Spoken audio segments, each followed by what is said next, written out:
Assalamualaikum warahmatullahi wabarakatuh. Alhamdulillah wa syukrulillah binikmatillah la haula wala quwata illa billah. Rabbi shrahli sadri wa yassirli amri wahlul 'uqdatam min lisani yafqahu qawli. Marhaban ya Ramadan. Alhamdulillah, puji syukur kita haturkan kehadirat Allah Subhanahu wa taala yang telah banyak memberikan nikmat serta karunia-Nya kepada kita semua, sehingga pada kesempatan yang berbahagia ini kita masih diberi nikmat sehat, nikmat iman, dan nikmat Islam, sehingga pada tahun yang baik ini kita bisa diberi kelancaran untuk melaksanakan ibadah puasa. Semoga kita dapat melaksanakannya sampai akhir Ramadan dengan penuh hikmah, dan mudah-mudahan amal ibadah kita selama di bulan puasa ini dapat diterima oleh Allah Subhanahu wa taala. Amin amin ya robbal alamin. Selamat pagi anak-anakku sekalian. Kalau kemarin kalian sudah mendapatkan berbagai macam materi terkait dengan pesantren Ramadan, kali ini saya diberi tugas untuk menyampaikan bagaimana sih tips atau cara untuk menggunakan gadget atau smartphone. Tapi sebelum saya sampaikan tips-tipsnya untuk menggunakan gadget, di sini perlu kita ketahui dari lembaga riset mengatakan bahwa Indonesia itu termasuk pengguna terbesar urutan kelima di dunia yang menggunakan gadget. Wah, ini sangat luar biasa. Tetapi perlu diketahui, gadget itu sendiri harus benar-benar diwaspadai. Apabila kita salah menggunakan, maka kita akan terjerumus, maka kita akan mendapatkan sesuatu yang tidak baik dari gadget yang kita gunakan. Maka dari itu perlu adanya tips yang harus kita perhatikan, bagaimana sih cara menggunakan gadget secara cerdas dan bermanfaat. Untuk itu akan saya sampaikan tips-tipsnya adalah, yang pertama, gunakanlah aplikasi yang menunjang aktivitasmu. Satu contoh, kali ini kalian sedang melakukan daring pesantren Ramadan, otomatis harus menggunakan gadget. Dan perlu diketahui juga, gadget di sini adalah untuk menunjang aktivitasmu. Bagaimana kamu bisa menerima materi yang disampaikan oleh pemateri, kemudian kamu bisa meresum apa yang diperlihatkan dari video yang dikirim, dan yang lain-lainnya. Yang terutama adalah sifatnya untuk menunjang aktivitas, karena kalian sebagai pelajar. Atau bagi yang pedagang online, ini juga sangat penting untuk menggunakan gadget, karena semua transaksi dilakukan secara online. Jadi perlu bijak ketika kita menggunakan gadget, itu adalah gunakan aplikasi yang tentunya sangat mendukung aktivitas kita. Yang kedua adalah hapus aplikasi yang tidak terlalu penting. Sebenarnya gadget ini tidak jauh beda dengan otak manusia.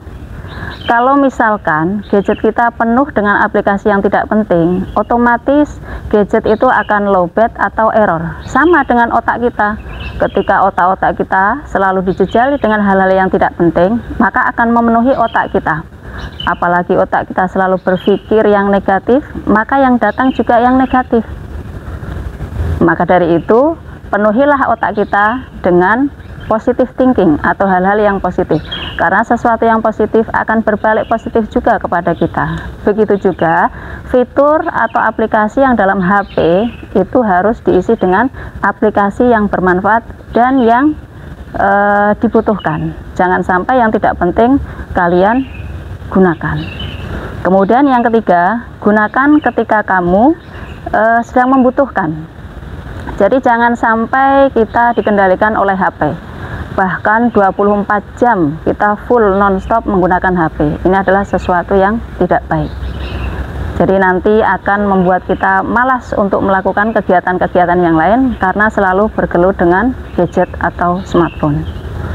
Kemudian yang keempat, memanfaatkan pada waktu senggang.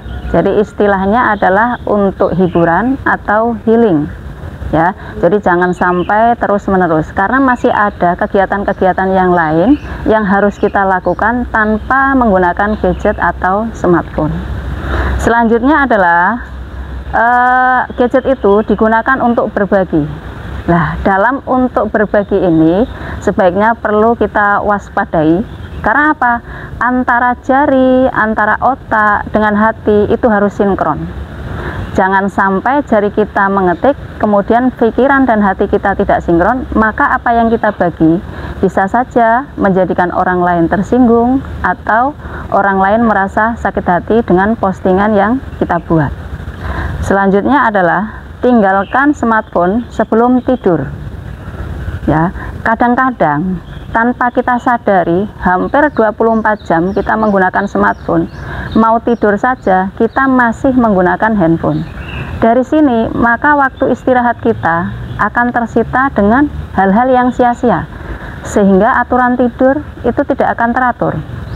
Yang harusnya waktu untuk istirahat tetapi kita gunakan untuk melakukan kegiatan dengan smartphone atau gadget. Otomatis itu nanti akan menjadikan pengaruh atau efek yang tidak baik pada tubuh kita, ya.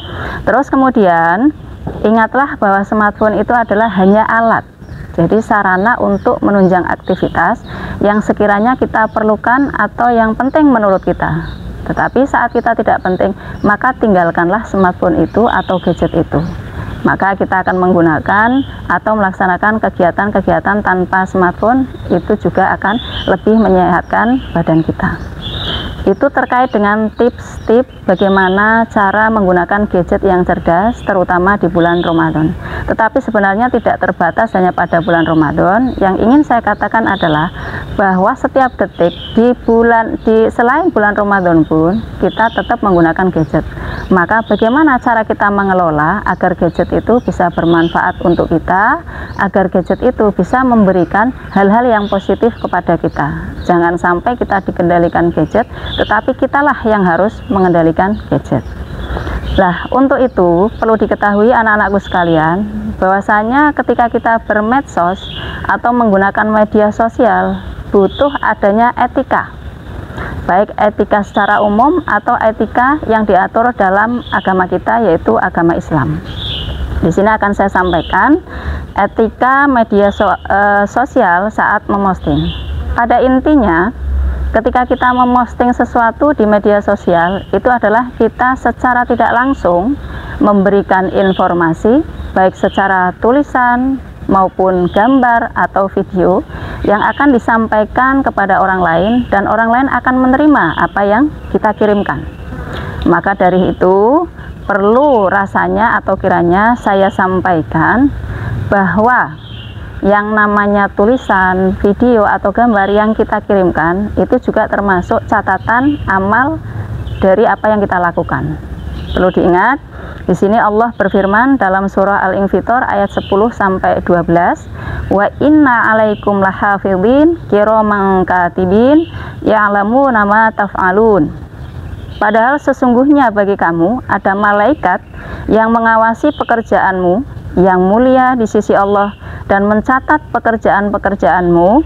Mereka mengetahui apa yang kamu kerjakan. Jadi saat kita memposting sesuatu, baik itu sesuatu yang baik atau yang tidak, otomatis akan dicatat oleh malaikat-malaikat yang sudah ditugaskan oleh Allah, ya. Jadi hati-hati anak-anakku sekalian ketika kita memposting sesuatu di media sosial. Kemudian berikut ada beberapa adab yang berkaitan dengan postingan. Yang pertama adalah berbicara dengan kalimat yang baik. Ya, di sini dituliskan dalam surah Al-Ahzab ayat 70, ya ayyuhalladzina amanu taqullaha wa qulu qaulan sadida. Hai orang-orang yang beriman, bertakwalah kamu kepada Allah dan katakanlah perkataan yang benar. Jadi saat kita memposting sesuatu di media sosial, maka postinglah perkataan yang benar. Jangan sampai berita hoak atau sesuatu yang belum jelas keterangannya kemudian kita posting secara sembarangan. Nah, di sini juga dikatakan berbicara dengan kalimat yang baik itu mengandung maksud apa dalam penafsirannya. Satu adalah perkataan yang jujur dan tidak dusta. Jadi intinya saat kita memposting sesuatu itu adalah isinya sebuah kebenaran. Jangan yang belum tabayun, yang belum benar beritanya, yang belum jelas kebenarannya, kemudian kita posting yang akhirnya menimbulkan masalah. Bisa saja itu menimbulkan ujaran kebencian atau menyinggung perasaan orang lain yang nantinya akan menimbulkan perpecahan antara satu dengan yang lain. Yang kedua adalah perkataan yang baik dan tidak buruk. Ini sesuai dengan hadis yang diriwayatkan oleh Imam Bukhari, ittaqun nar walau bisyiqqati tamratin faman lam yajid shiqqata tamratin fabikalimatin thayyibah. Jagalah diri kalian dari neraka walaupun dengan sedekah setengah biji kurma. Jika tidak memilikinya, maka dengan perkataan yang baik. Ya, jadi hati-hati sekali lagi anak-anakku sekalian. Yang selanjutnya adalah larangan menghina satu sama lain. Ya, jadi saat memposting sesuatu di media sosial, jangan sampai kita memberikan statement atau pernyataan yang sekiranya bisa menyinggung orang lain karena di dalamnya berisi konten tentang hinaan satu dengan yang lainnya. Itu sangat dilarang oleh agama. Selanjutnya adalah larangan mencela diri sendiri. Terkadang kita membuat diri kita itu sebagai bahan tertawaan sehingga orang lain mencandai kita yang berlebihan. Perlu diingat, apapun yang ada pada kita itu adalah anugerah dari Allah. Saat kita mencelai diri kita sendiri, otomatis kita mencela ciptaan Allah itu sendiri. Jadi jangan sampai terjadi. Itu sesuai dengan surah Al-Hujurat ayat 11, wala talmizu anfusakum. Dan janganlah suka mencela dirimu sendiri. Kemudian yang selanjutnya adalah larangan memberi gelar yang buruk. Nah, ini seringkali kita jumpai, barangkali di kelas-kelas kalian ada yang memanggil nama temannya dengan sebutan atau panggilan yang bukan namanya. Misalkan namanya Mas Agung, tetapi disebutnya atau dipanggilnya Slamet. Karena apa? Ternyata ketika ditanya, Slamet itu adalah bapaknya Agung. Nah, ini namanya kan memberi gelar yang buruk kepada temannya atau orang lain. Nah, itu tidak diperbolehkan. Sesuai dengan surah Al-Hujurat ayat 11 juga, wala tanabazu bil alqab. Ya, dan jangan memanggil dengan gelaran yang mengandung ejekan. Apalagi kok sampai membawa nama orang tua, entah itu ayah atau ibu. Sekali lagi anak-anakku sekalian, yang kemarin-kemarin sudah melakukan itu, detik ini jangan sampai diulang lagi, karena itu tidak baik. Selanjutnya adalah postingan ketaatan dan kemaksiatan. Perlu diingat, terkadang tanpa kita sadari, berita datang kepada kita, ke media sosial kita, tanpa dilihat, tanpa ditabayun dulu, langsung kita posting, langsung kita share. Ternyata isinya atau kontennya adalah berbau kemaksiatan. Entah foto yang pornografi atau porno aksi, sehingga orang lain itu bisa mengakses. Lah, otomatis kalau ini kita lakukan, seandainya ada teman kita yang meniru apa yang kita kirimkan, padahal itu berisi konten maksiat, maka dosanya juga akan kita terima. Tetapi sebaliknya, saat kita memberikan postingan yang baik, yang terkait dengan kemakrufan atau kebaikan, dan orang lain kok mau meniru atau mengikuti apa yang kita posting, maka kita juga akan mendapatkan pahalanya. Jadi hati-hati anak-anakku sekalian. Kemudian selanjutnya adalah perbanyak postingan yang bermanfaat. Ya, jangan sampai hal-hal yang tidak penting itu kita posting, kita bagi ke teman-teman kita. Itu nanti malah justru akan membuat penuh memori dari teman-teman kita, sudah tidak bermanfaat, maka mengakibatkan gadget kita loading atau error. Di sini dikatakan dalam hadis, inna min husni islamil mar'i tarkahu ma la ya'nihi. Sesungguhnya termasuk baiknya keislaman seseorang adalah meninggalkan apa yang tidak bermanfaat baginya. Jadi silahkan ketika kita nge-share atau memposting sesuatu, upayakan yang kita posting itu adalah sesuatu yang bisa bermanfaat baik untuk kita sendiri maupun untuk orang lain. Kemudian berpikir sebelum memposting. Ya, ini penting. Makanya tadi dari awal saya mengatakan antara jari, pikiran, dan hati itu harus sinkron. Jangan sampai postingan kita menimbulkan masalah baru, bisa menyinggung perasaan orang lain, bisa menimbulkan perpecahan. Nah, ini berarti kita tidak bisa mengambil manfaat dari penggunaan gadget itu sendiri. Selanjutnya adalah jangan memposting hal yang bersifat pribadi. Lah, akhir-akhir ini tanpa kita sadari yang suka selfie, ini terutama ya, apalagi nanti kok selfie-nya bagi yang perempuan itu dengan membuka kerudung. Jadi nanti dipamerkan, diposting di IG-nya atau di Facebook-nya atau di WA-nya supaya bisa dilihat orang lain karena dia merasa cantik dan lain sebagainya. Perlu diingat, yang namanya jejak digital itu sangat sulit untuk dihapus meskipun ya kita sudah berusaha menghapusnya. Jadi orang lain masih bisa membuka apa yang sudah pernah kita posting, apalagi kok memposting diri kita sendiri dalam rangka untuk memamerkan ya, apalagi yang perempuan ini dengan tidak berkerudung, kemudian berpakaian seksi, membuka aurat, di mana orang lain bisa menyaksikan aurat kita. Naudzubillah summa naudzubillah min dzalik. Jangan sampai terjadi. Jadi hati-hati, jangan sembarangan memposting hal yang bersifat pribadi. Kemudian hindari curhat di media sosial. Ini seringkali terjadi saat kita ada masalah, entah dengan teman, dengan keluarga, dengan orang tua. Kita paling dekat itu adalah nge-share atau mempostingnya lewat media sosial kita. Padahal ini salah. Allah sudah mengatakan sekecil apapun masalah kita, seharusnya kita curhatnya adalah kepada Allah Subhanahu wa Ta'ala, bukan dengan cara memposting sembarangan kemudian diposting secara umum di mana orang lain bisa melihat curhatan kita ya. Karena segala sesuatu yang terjadi pada diri kita ketika diketahui orang lain bisa menjadi aib, itu juga dosa ketika diperlihatkan kepada orang lain.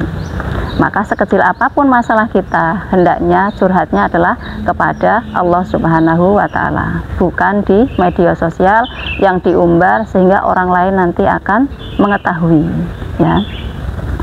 Terus selanjutnya adalah etika media sosial saat berkomentar. Kalau tadi adalah etika bermedia sosial saat memposting, yang kedua adalah media sosial saat berkomentar. Apa yang harus diperhatikan? Yang pertama adalah lihat konten postingan secara menyeluruh. Artinya adalah jangan sampai baru separuh atau potongan-potongan video atau gambar kita sudah memberikan kesimpulan, bahkan kesimpulannya itu salah. Jika kesimpulan salah, itu akan jatuhnya fitnah, ya kalau benar. Kalau tidak benar, kalau benar pun itu adalah salah, apalagi sesuatu yang salah, maka jatuhnya adalah fitnah. Selanjutnya adalah etika media sosial saat menyebarkan informasi. Jadi setelah memposting, kemudian kita memberikan komentar, bagaimana sih cara yang bijak untuk kita bisa beretika menyebarkan informasi atau sharing. Yang pertama adalah jangan asal sharing, ya, jangan asal kita posting, ya. Tentunya yang pertama adalah kita tabayun dulu, kita baca, kita cermati dulu, benar tidak ini konten ini sudah benar-benar terjadi apa tidak, apakah ini hanya hoax atau kabar yang tidak benar, maka perlu tabayun dulu sebelum kita share. Kemudian yang kedua adalah, ini masih terkait dengan masalah share, adalah konfirmasi kebenaran berita. Ini sesuai dengan surah Al-Hujurat ayat 6. Ya ayyuhalladzina amanu in ja'akum fasiqum binaba'in fatabayyanu an tusibu qauman bijahalatin fatusbihu ala ma fa'altum nadimin. Hai orang-orang yang beriman, jika datang kepadamu orang fasik membawa suatu berita, maka periksalah dengan teliti agar kamu tidak menimpakan suatu musibah kepada suatu kaum tanpa mengetahui keadaannya yang menyebabkan kamu menyesal atas perbuatanmu itu. Jadi harus tabayun dulu saat kita menerima berita, kabar, gambar atau video, cari kejelasan berita tersebut. Ini berita benar apa hoax, ya. Terus selanjutnya adalah kita tidak boleh mencari kesalahan orang lain dan menyebarkannya. Nah, ini seringnya mungkin ini kan sudah mendekati yang namanya era politik, di mana sebentar lagi akan ada pemilu. Ini sedang rame-ramenya, nanti orang-orang akan mencari berita-berita terkait dengan kandidat-kandidat entah presiden atau yang lainnya, mencari kesalahan atau keburukannya, yang akhirnya diumbar di media sosial supaya apa? Orang yang tadinya ingin istilahnya apa, ingin memberikan dukungan menjadi tidak ingin memberikan dukungan karena berita-berita yang sudah disebarluaskan dengan berita yang tidak benar. Nah, sekarang kalau kita tadi berbicara tentang tips kemudian etika menggunakan media sosial, kali ini saya akan sampaikan dampak positif atau negatif dari penggunaan gadget itu sendiri. Yang pertama adalah dampak positif dari gadget. Yang pertama yaitu mempermudah komunikasi. Ini jelas, ini nyata, ini real. Dimana dulu saat kita akan bertemu dengan orang lain yang jauh di mata, entah di luar kota atau di luar negeri, kita masih menggunakan media surat menyurat. Tapi dengan adanya gadget, ini akan lebih dipermudah. Karena kita bahkan bisa bercerita langsung, bisa berkomunikasi langsung. Dengan cara bagaimana? Bisa video call, bisa Zoom meeting, dan lain sebagainya. Jadi dengan adanya gadget ini, dampak positifnya adalah komunikasi lebih mudah. Kemudian yang kedua, dari sisi sosial, otomatis kita akan lebih mudah untuk mendapatkan teman. Ya, karena apa? Dengan smartphone atau gadget, kita bisa jangkau semuanya, baik melalui Facebook, baik melalui WA Group, dan lain sebagainya. Kemudian selanjutnya adalah di bidang pendidikan. Ini nanti akan memunculkan metode-metode pembelajaran baru yang mungkin zamannya saya dulu waktu sekolah itu sangat sulit untuk mengetahui metode pembelajaran yang baik, yang benar, yang sesuai dengan ukuran umur seorang murid. Jadi sekarang akan lebih mudah. Kenapa? Kita tinggal browsing, kemudian kita mempelajari, kita mempraktekkan, jadi lebih mudah. Kemudian yang berikutnya adalah menambah pengetahuan. Jadi mungkin kita tidak perlu jauh-jauh ke perpustakaan hanya untuk membaca. Karena dengan gadget yang ada di tangan kita, kita bisa langsung klik atau browsing apa yang kita inginkan, otomatis di situ akan muncul. Tetapi perlu diingat anak-anak, kita perlu waspada, tidak semua yang ditampilkan di gadget itu semuanya benar. Jadi kita harus benar-benar teliti dulu artikel yang disampaikan di gadget itu. Jangan sampai nanti kita ambil satu artikel, ternyata artikel itu berisi tentang sesuatu yang salah, ya. Kemudian dampak negatif dari penggunaan gadget atau Android.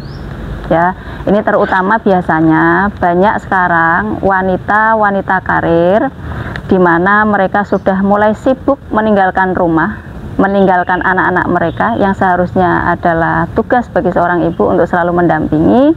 Kemudian saat mereka sudah kembali bekerja, bukan menggunakan waktu quality time dengan keluarganya, tetapi malah si ibu ini masih sibuk dengan gadgetnya. Sehingga bagaimana caranya ibu memanipulasi anaknya agar tidak mengganggu pekerjaannya, akhirnya anak-anaknya dikasih gadget. Nah ini sebagai seorang ibu, saya pribadi juga harus waspada, ya. Kenapa? Ketika anak itu menggunakan gadget secara berlebihan, otomatis pengaruhnya adalah satu, anak akan kehilangan minat untuk bermain dengan teman sebayanya karena dia sudah bahagia dengan gadgetnya. Yang kedua, anak tidak lagi suka untuk bergaul dengan temannya. Yang ketiga, anak suka bersikap membela diri, marah-marah ketika HP itu diminta, ya, karena dia merasa HP itu adalah segalanya yang membuat nyaman dia. Karena ketika bergabung dengan orang tua juga tidak merasa nyaman dengan anaknya karena mereka masing-masing menggunakan gadget. Jadi meskipun jarak itu dekat, seolah-olah menjadi jauh. Yang selanjutnya, anak berani berbohong. Jadi mungkin dia akan melihat konten-konten yang sifatnya dilarang, ya, itu nanti anak akan sembunyi-sembunyi melihat konten tersebut. Jadi dia nanti akan berbohong kepada orang tuanya. Selanjutnya, dampak negatif non fisik. Satu, waktu akan terbuang sia-sia. Yang kedua, banyak fitur yang mungkin belum waktunya untuk disaksikan oleh anak-anak. Karena selama ini berseliweran beberapa aplikasi di mana kontennya berisi tentang hal-hal yang dewasa yang seharusnya tidak menjadi konsumsi bagi anak-anak. Yang selanjutnya adalah bersifat individual. Jadi anak itu tidak mau bergaul dengan temannya, dia lebih nyaman dengan dirinya sendiri. Kemudian akan menurunkan daya konsentrasi. Karena secara otomatis dia semuanya segalanya akan ditimpakan kepada gadgetnya. Selanjutnya adalah krisis percaya diri. Karena terbiasa dia memegang gadget, maka dia merasa tidak tidak butuh orang lain, dan dia merasa minder ketika bergabung dengan orang lain karena nyaman dengan gadgetnya sendiri. Selanjutnya akan bersifat introvert, yaitu akan menutup diri. Ya, ini dampak negatif non fisik dari bermain gadget. Kemudian dampak negatif gadget pada fisik adalah satu, merusak mata. Ini jelas karena yang kontak langsung adalah mata, dan ini radiasi dari gadget langsung mengenainya. Yang kedua, mengubah postur tubuh, karena posisi ketika kita menggunakan gadget itu akan berpengaruh terutama pada leher dan pundak kita. Jadi itu berpengaruh sekali pada postur tubuh. Selanjutnya, kulit wajah kendur.